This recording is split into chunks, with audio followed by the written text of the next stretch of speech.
SCP-1100. Object Class: Keter. SCP-1100 is a highly dangerous, complex organic substance that causes anomalous transformations in natural plant and animal life.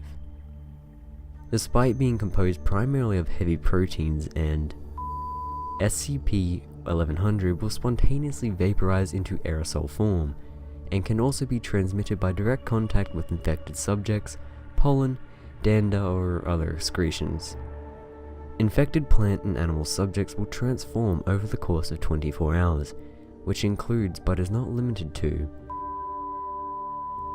plants with bulbous sections or large fruit undergo exotic chemical transformations and become filled with explosive or caustic substances that burst violently from the affected section when disturbed by humans. Plants with long tendrils or vines gain muscle-like internal structures that allow them to grasp and crush living human prey. Plants with thorns or needles harden to the point of being able to cause serious bodily injury, and in some cases become coated in substances that are highly toxic to human physiology. Plants that are generally used as human food sources become hardened or otherwise change composition to be inedible, indigestible, or otherwise dangerous for human consumption. Animals normally considered docile prey animals become increasingly strong and aggressive, and will attempt to harm human subjects with no regard for personal safety. Animals that are natural predators will prioritize human targets as prey, ignoring other, easier targets. Animals that are domesticated livestock undergo physiological changes that render their flesh impossible to digest, or even lethally poisonous when consumed by humans. Animals that are household pets become feral and hostile to human handlers, oftentimes increasing in size and strength sufficient to cause bodily harm. SCP-1100 has become increasingly dangerous to contain, and its effects have yet increased in magnitude since its initial containment in 1989. No conclusive source has yet been determined for SCP-1100, nor is it known how or why it specifically targets human subjects. Current speculation points to a radical environmentalist group with access to Foundation-grade resources and technology. As such, worldwide Foundation assets have been directed to monitor radical environmentalist groups for possible evidence that may lead us to the discovery of SCP-1100's manufacturer. All experimentation on SCP-1100 has been halted due to the extreme danger and SCP-1100's continual adaptation.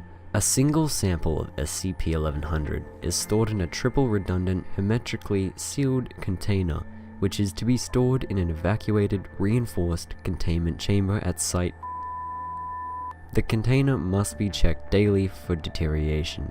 If necessary, the plant sample must be transferred to a new container via Procedure 1100-233/J to prevent any possible vaporization. All direct experimentation on SCP-1100 has been suspended pending further investigation. In the case of wild outbreaks of SCP-1100, mass deployment of defoliants and desiccants must be enacted within a 1 kilometer radius from all infected areas, and a 12-month quarantine established to monitor for additional outbreaks. The use of nuclear or chemical weapons to establish a public diversion may be authorized by at least 3 Level 4 personnel. Well guys, that was SCP-1100, a Keter class, I guess you could say a disease, that infects animal and plant life, and basically causes it so that it's turned against us. We have to combat it, pretty much.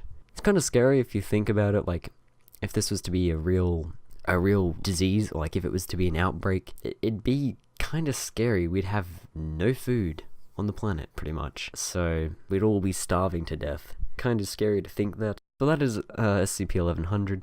Let me know what you thought of it in the comments below. I'd like to hear your thoughts. If you like this video, leave a like. If you dislike it, dislike it.